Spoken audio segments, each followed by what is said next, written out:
La Reforma Protestante surge en medio de un gran conflicto social, político y religioso. ¿Qué es la Reforma Protestante?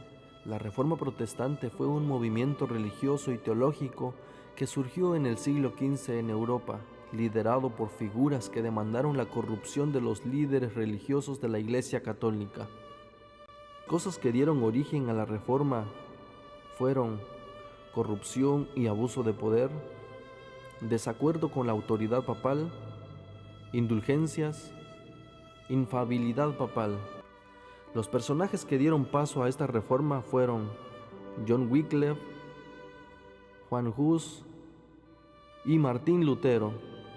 John Wycliffe fue un teólogo inglés y se le conoce por traducir la Biblia al inglés y por demandar la corrupción de los líderes de la Iglesia Católica, señalando que Roma había abandonado la palabra de Dios, cambiándola por las tradiciones humanas, acusándolos de haber desterrado las Escrituras, y exigía que fuese restituida para el pueblo como una autoridad dentro de la Iglesia. Juan Hus dedicó su vida al estudio de la Biblia, convenciéndose a sí mismo que la Iglesia se había desviado de las enseñanzas de la Biblia. Esto lo llevó a criticar la corrupción y el abuso de poder de la Iglesia. Además, también criticó la venta de indulgencias, que consideraba una práctica corrupta e inmoral, contraria a las Escrituras. Martín Lutero nació en Alemania en 1483. Fue educado en la Universidad de Erfurt, donde estudió filosofía y derecho. Además, también estudió teología en la Universidad de Wittenberg, donde se convirtió en un experto de la Biblia. Posteriormente fue un profesor de teología y un gran predicador de la iglesia local. En un aspecto espiritual, Lutero era un hombre celoso, ardiente y abnegado, sin más temor que el temor de Dios y sin reconocer otro fundamento de la fe religiosa que el de las Santas Escrituras. La experiencia de Lutero surge después de ser ordenado sacerdote. Después de tomar la posición del sacerdocio, fue invitado para dar cátedra en la Universidad de Wittenberg. Lutero tenía un gran conocimiento de las Escrituras, por lo que fue invitado a dar una conferencia, donde habló de los libros de los Salmos, los Evangelios y las Epístolas. Era un hombre elocuente, claro, y cuando presentaba la verdad persuadía a todos, y su fervor conmovía los corazones. Lutero, antes de su experiencia, estaba sumiso a la Iglesia papal y no pensaba cambiar. Sin embargo, su experiencia comienza cuando hace un viaje a Roma. A lo lejos, Lutero vio las 7 colinas, cayó de rodillas y exclamó: «Salve Roma Santa». Pero cuando entró a la ciudad, visitó la iglesia, pero veía escenas que le llenaban de extrañezas y horror. Notó que había iniquidad entre todas las clases del clero, oyó a los sacerdotes contar chistes indecentes y se escandalizó de la profanación de que hacían gala los prelados aún en el acto de la misa. Donde quiera que miraba, solo veía libertinaje y corrupción en vez de santidad. Las luchas de Martín Lutero inicia cuando se sintió que no era correcto andar de rodillas para alcanzar la salvación. Por decreto expedido poco antes, prometía el papado indulgencias a todo aquel que subiese de rodillas la escalera de Pilato, que decían que es la misma que Jesús pisó cuando fue juzgado. Mientras Lutero estaba subiendo devotamente aquella grada, recordó que pronto estas palabras, que como trueno repercutieron en su corazón: «El justo por la fe vivirá». Se puso pronto de pie y huyó de aquel lugar sintiendo vergüenza y horror. Entretanto, las dudas y el temor comenzaron a ejercer poderosamente en su corazón. Muchos feligreses habían comprado certificado de perdón y no tardaron en acudir a su pastor para confesar sus pecados, esperando de él la absolución. Pero Lutero les negó la absolución y les advirtió que como no se arrepintiesen y no reformasen su vida, morirían en sus pecados. Lleno de perplejidad, los feligreses se quejaron de que su pastor no había aceptado los certificados, y algunos enojados pidieron que se les devolviera su dinero. Esto hizo enojar al fraile, que lanzó las más terribles maldiciones, hizo encender hogueras en las plazas públicas, declarando que había recibido del Papa la orden de quemar a herejes que osaran levantarse contra su santa indulgencia. En una definición corta, la indulgencia eran documentos ofrecidos por la Iglesia Católica, lo cual garantizaba remisiones de pecado a cambio de dinero o servicio de la Iglesia. Estas indulgencias se vendían como una forma de reducir el tiempo en el purgatorio o remitir la pena de pecado en esta vida, algo que Lutero no aprobó. Por tanto, el 31 de octubre, Lutero clavó en la puerta de la iglesia sus 95 tesis, donde señaló que el hombre es justificado por la fe y la gracia y no por las obras. Este hecho de clavar sus 95 tesis lo llevó a enfrentarse a concilios con las autoridades católicas, jurados. Martín Lutero se enfrentó a varias autoridades durante su vida, lo que llevó a desarrollar su teología y a defender sus creencias. Lutero fue citado a Roma para responder a las acusaciones de herejía, pero se negó a ir debido a la distancia y el peligro que implicaba. Por tanto, en su lugar, pidió que se le permitiese defenderse en Alemania, y en 1518 Lutero fue convocado a la Dieta de Augsburgo, donde se enfrentó al legado papal, el cardenal Cayetano. En este concilio, Lutero se negó a retractarse de sus creencias y defendió su posición con argumentos bíblicos. Algunos de los enfrentamientos fueron en la disputa de Leipzig en 1519, la Dieta de Worms en 1521, y en consecuencia de estos enfrentamientos entre Lutero y las autoridades católicas, lo llevaron a desarrollar su teología y a defender sus creencias. Además, sus escritos y debates públicos contribuyeron a la difusión de la Reforma Protestante y a la formación de la Iglesia. Los enfrentamientos entre Lutero tuvo grandes consecuencias. Por ejemplo, después de la Dieta de Worms, Lutero fue puesto bajo la protección del elector de Sajonia, Federico el Sabio, y se refugió en el castillo de Wartburg. Y durante su refugio, Lutero se dedicó a la traducción de la Biblia en Alemania, lo que permitió que la palabra de Dios fuera accesible a las más personas. Mientras se desarrollaba el protestantismo en Europa, el catolicismo crecía en su evangelización por América. La llegada de Hernán Cortés y otros fue de éxito, pero también de grandes desafíos. Pero más allá de la evangelización, el edicto de Nuremberg, firmado en 1532, permitió al protestantismo continuar con su fe. De hecho, aunque muchos trataban de impedirlo, el protestantismo se expandió no solo en Europa, sino también por todo el continente americano. Pero, ¿cómo surge el protestantismo en América? Después de un conflicto político y social entre España y Portugal, el protestantismo llegó a América a través de tres factores que son inmigración europea, intereses políticos y misioneros. La migración de personas provenientes de países protestantes como Alemania y Escocia, estos inmigrantes trajeron consigo sus creencias y prácticas religiosas. Por ello, fue una manera en que los gobiernos liberales vieran el protestantismo como una forma de contrarrestar la influencia de la Iglesia Católica. Los gobiernos liberales, al permitir la entrada del protestantismo, buscaban promover la libertad de culto y reducir el poder de la Iglesia Católica. De esta manera, fueron como llegaron los misioneros, especialmente de las Islas Británicas y Estados Unidos, y comenzaron a establecer iglesias, lo cual fueron fundamentales para el crecimiento del protestantismo. El protestantismo llega a América en un conflicto político y social, pero se va desarrollando de una manera gradual y en diferentes etapas. A través de la colonización y el asentamiento, el protestantismo llega a América con los colonizadores europeos, especialmente ingleses y holandeses. Estos colonizaron y realizaron asentamientos protestantes, estableciéndose en las costas del norte de América. Puritanismo y congregacionalismo. Estos fueron dos de las primeras formas del protestantismo al establecerse en América.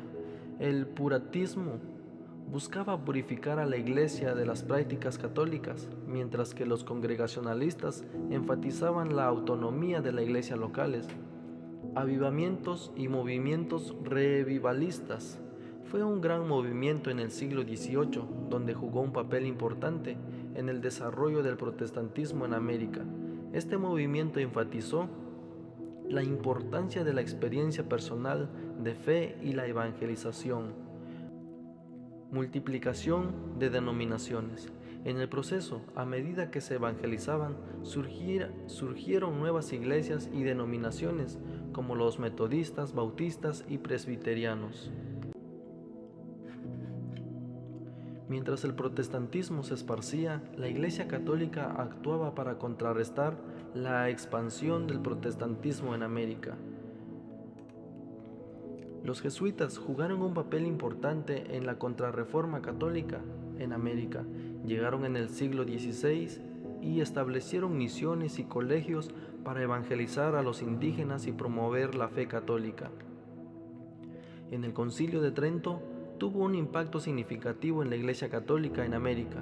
Los decretos del concilio se aplicaron en las colonias americanas y se establecieron seminarios y colegios para formar a los sacerdotes y promover la educación católica.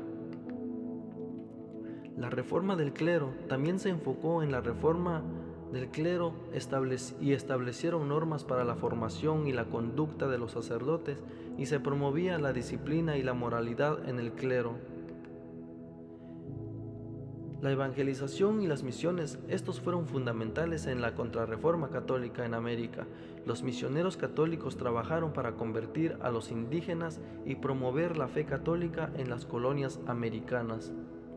De esta manera, la contrarreforma pretendía promover la fe católica y contrarrestar la expansión del protestantismo en el Nuevo Mundo. La diversificación y multiplicación de denominaciones se debe a dos factores que son la Reforma Protestante, inmigración y misioneros. La Reforma Protestante en el siglo XVIII sentó una base para la diversificación de denominaciones cristianas. Aunque la Reforma ocurrió en el siglo XVI, sus efectos continuaron resonando en los siglos XVIII y XIX, llevando a la formación de nuevas denominaciones y movimientos y a través de ellos la evangelización por todas partes. Por otro lado, la migración de personas provenientes de diferentes países y culturas, así como el trabajo de misioneros, también jugó un papel importante en la diversificación de denominaciones cristianas. Los misioneros llevaron el cristianismo a nuevas regiones y culturas, lo que llevó a la formación de nuevas iglesias y denominaciones. Las reformas católicas en reacción al crecimiento del protestantismo fueron apelados repetidamente en los concilios. Sin embargo, el mayor concilio que abrió el camino hacia una vida de consagración y renovación espiritual fue el Concilio de Trento. Este fue un evento crucial de la Reforma Católica. En el concilio se abordaron cuestiones doctrinales y disciplinarias y se establecieron reformas para mejorar la formación del clero y la vida espiritual de los católicos. Reforma del clero. La Reforma Católica enfatizó la importancia de la formación y la disciplina del clero, en las cuales se establecieron seminarios para la formación del sacerdote y se promovió la educación teológica y pastoral. Esta reforma enfatizó la importancia de la renovación espiritual y la devoción personal, de las cuales se promovieron prácticas como la oración, la meditación y la adoración eucarística. Por otro lado, los misioneros, entre todo, fue también de gran importancia, ya que inicia la predicación del Evangelio, enviando misioneros a diferentes partes del mundo para evangelizar y establecer iglesias. Esto ayudará a contrarrestar la expansión del protestantismo y a promover la fe católica.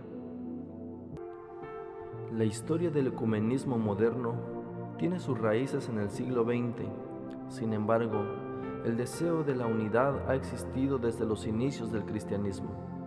Las divisiones comenzaron desde los primeros siglos, alcanzando momentos críticos como el Gran Cisma entre Oriente y Occidente en el año de 1054 y la Reforma Protestante en el siglo XVI. Durante muchos siglos, estas divisiones fueron motivos de confrontación y conflicto entre las diferentes comunidades cristianas. Sin embargo, a finales del siglo XIX y principios del siglo XX, se dio una renovada conciencia sobre la necesidad de unidad especialmente en contextos de misión y evangelización. Pero a pesar de la evangelización, los protestantes en el siglo XX iniciaron tendencias que algunos fueron de beneficio y otros de preocupación. Por ejemplo, el protestantismo del siglo XX, especialmente en América Latina, los protestantes se enfocaron en abordar problemas sociales y económicos como las pobrezas y la desigualdad. En las misiones católicas habían implantado el miedo y la esclavitud entre los nativos y por ello los protestantes buscaban ese camino que daría paso a la justicia social. Liberalismo teológico, crisis en la fe. En una creciente de denominaciones hubo una amplia corriente de pensamientos que incluso muchos negaron la fe cristiana. Estos eran conocidos como modernistas, consideraban que la fe cristiana y la Biblia no eran solo más que una religión y un gran libro entre muchas religiones. Es decir, el liberalismo consideraba que la religión ni libros eran necesarios para obedecer. Esto da inicio con la teoría de la evolución propuesta por Darwin, quien parecía estar en desacuerdo con la historia de la creación del Génesis. El fundamentalismo. Esta fue una reacción en contra del modernismo teológico. Mientras los liberales hablaban de la evolución, los fundamentalistas concretaban la autoridad de la Biblia. Entonces, instituyeron 5 fundamentos de la fe: la infalibilidad de la Biblia, la divinidad de Jesús, su nacimiento vaginal, su sacrificio expiatorio en la cruz en sustitución del pecado humano y su resurrección física y segunda venida. Por otro lado, el fundamentalista declaraba ser defensor de la ortodoxia tradicional, pero también dieron nuevos orígenes a nuevas interpretaciones de la Biblia. El ecumenismo. En el desarrollo del liberalismo surge el ecumenismo. Este movimiento surge en medio de la necesidad por disolver la doctrina del liberalismo. Lo lleva una alianza de protestantes con el objetivo de unir a todos los que veían en el liberalismo como una enseñanza de la fe. Teología neortodoxia. Esta teología proviene de Barth, señalando que Dios es trascendente, es decir, que aunque no se pueda entender, se manifiesta de varias maneras. En un intento de volver a las raíces bíblicas reformadas, se dio cuenta que había tomado un camino errado. No era la palabra de Dios, sino más bien en la importancia de la filosofía existencial, corriente filosófica que se refiere a la propia existencia humana a través de la condición humana. ¿Pero qué significa esto? Es una corriente filosófica que se refiere a la propia existencia humana a través de la condición humana, la libertad, la responsabilidad, las emociones, así como el significado de la vida. Todas las tendencias protestantes afectaban a la Iglesia Católica, y por esta razón existía la necesidad de un concilio para un cambio, no solo en la misión, sino también en doctrina. Pero, ¿qué pasó en este concilio? Hubo una renovación y una reforma. El Concilio Vaticano II, en 1962-1965, marcó un evento clave en la historia del catolicismo en el siglo XX. El concilio buscó renovar y reformar la Iglesia Católica con la liturgia, el mundo moderno y el diálogo ecuménico. Esto lo que significa promover un mayor diálogo con el mundo moderno y otras religiones. Ecumenismo. También se caracterizó por un mayor énfasis en el ecumenismo, es decir, el diálogo y la cooperación con otras iglesias y denominaciones protestantes. Justicia social. Así como el protestantismo, también la Iglesia Católica se enfocó en la renovación de la doctrina de la justicia social, promoviendo la defensa de los derechos y la dignidad de las personas. A lo largo de la historia del cristianismo, se han desarrollado tendencias que fueron causas de separación y persecución. Sin embargo, también se han tomado decisiones importantes para mantener la misión de la evangelización. No obstante, la postura de la Iglesia Adventista es conservadora y se distingue generalmente por guardar los mandamientos. Y su postura sobre las tendencias del protestantismo y del catolicismo existe una diferencia, por lo que no puede formar parte de sus tendencias, pero sí puede estar para compartir las verdades divinas. Por ejemplo, la postura adventista ante las tendencias no está de acuerdo con la autoridad del Papa. Los adventistas creen que la autoridad del Papa no es bíblica y que la Iglesia Católica se ha desviado de la verdad bíblica. En cuanto a la teología, los adventistas observan el sábado como día de reposo, mientras que los católicos y los protestantes observan el domingo, lo que significa que teológicamente no pueden estar de acuerdo en cuanto al ecumenismo papal, ya que el orden es no solo unir las iglesias, sino también observar el domingo como día de reposo. Los adventistas discrepan de varias doctrinas católicas. En la doctrina católica no está de acuerdo con la Eucaristía, la Trinidad, la inmortalidad del alma y el purgatorio. Ecumenismo. En todo caso, se puede discrepar en no formar parte de este grupo, pero también la Iglesia Adventista es una iglesia profética y ecuménica, es decir, la iglesia es llamada a servir, predicar el Evangelio, de acuerdo con Apocalipsis 14:18, y su misión es mostrar los mandamientos y la adoración al verdadero Dios como digno de ser adorado.